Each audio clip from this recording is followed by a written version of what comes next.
I am Ferdinand Marcos, and I am the President of the Republic of the Philippines. I stand today on behalf of 110 million Filipinos. Hi everyone, hello universe, it's me again. Ayan, nasa Caloocan kanina, no?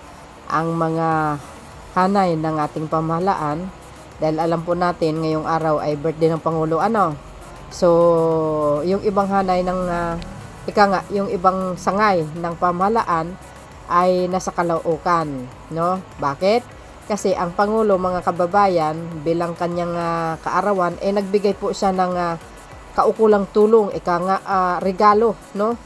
Diyan po sa ating mga kababayan ay makakatanggap po sila ng tag 10,000 sa bawat isa. Pinangunahan ni Joventane, no? At ito po ang maganda kasi bawat kaarawan ng Pangulo, naku po, talagang madami talaga ang nabibigyan ng biyaya. Ayan, oh, nakikita nyo, saya-saya ni Madam, oh.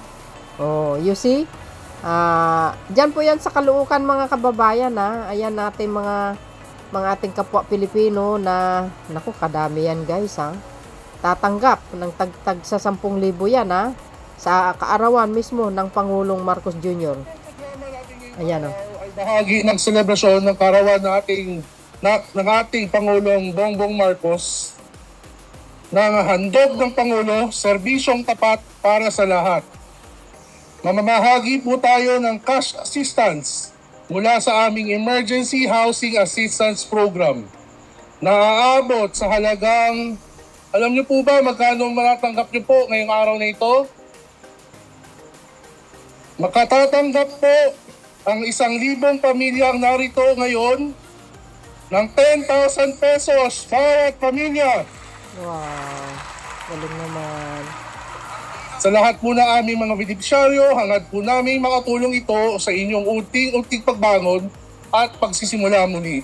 Pinaparami pa po namin ang aming mga progresibo at sustainable komunidad patungo sa isang bagong Pilipinas.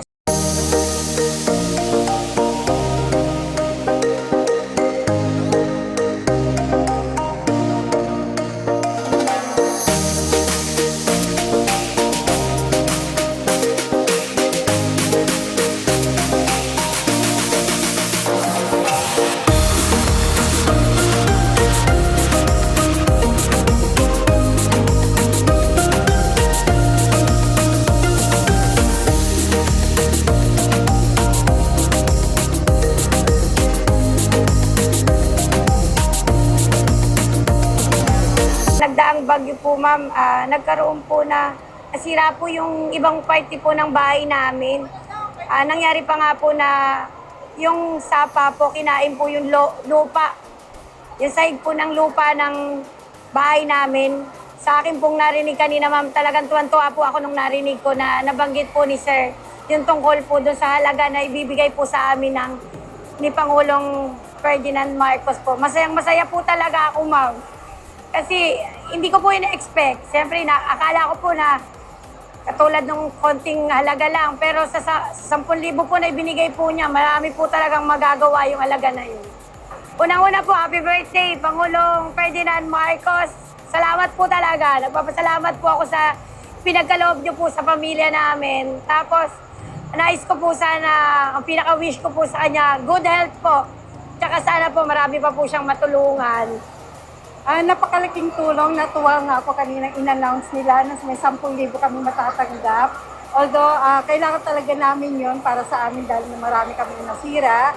Ang laking bagay para sa amin, imbis na kami ang magbigay ng regalo kay Pangulong Ferdinand Marcos Jr., kami pa po yung binigyan sa birthday niya. Kaya, binabati ko po si Pangulo na maligayang kaarawan, Pangulo. Maraming salamat po sa programa ninyo sa amin. Ang laking tulong para sa amin yan. Wala, kumbaga na-wash out na lahat ng mga gamit namin. Kaya nag-iisip kami kung paano uumpisahan ng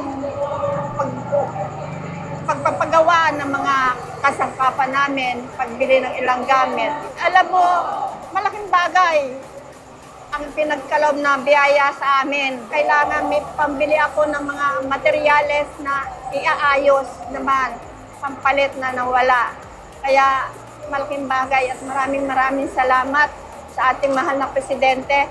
Nawa, tuloy-tuloy ang kanyang pagtulong sa amin na mahihirap. Mahal na Pangulo, Ferdinand Bongbong, happy birthday. Noon na pa man, miski ang kanyang tatay na tumakbong presidente, nakasubaybay na kami. Yan ang naniniwala ako sa kilos niya. Totoo ang kanyang gawa. Yan lang. Happy birthday! Maligayang kaarawan. God bless you.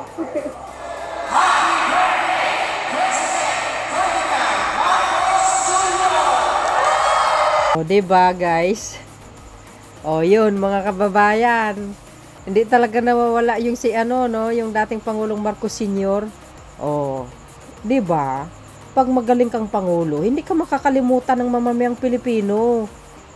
Babakas at babakas sa kanilang kaisipan yung mga magagandang nagagawa mo sa kapwa mong Pilipino. Yan po ang tatak Marcos Sr. Diba? At yun naman din ang ginagawa ng anak ngayon. Yan ang dapat gayahin ng mga politician. Tingnan mo, guys, 10,000 ang laki yan eh. Yung mga iba nga nagbibigay lang 1,500. Yun lang, 1,000. Pero tingnan nyo, dubli-dubli. Kahit saan naman yan eh. Nagbibigay ng ganyang halaga ang Pangulo, 10,000. Di ba? Yan po ay handog niya sa kanyang kaarawan. Nako, mga bes. So, yun guys, ano po ang komento nyo? Ganyan dapat ang leader. Hindi nakakalimot sa mamayang Pilipino. Buti nga yan, binabalik niya sa kapwa niya ang pera ng bayan. Kaysa naman yung, di ba? Yung mga iba dyan panglakwat sa di ba? At least itinulong sa taong bayan. Di ba? Maganda nga yan At nakikinabang din lahat kahit papano. So yun mga beswa, see you again on my next upload. Bye and babush. God bless Philippines. Thank you Mr. President. We love you all.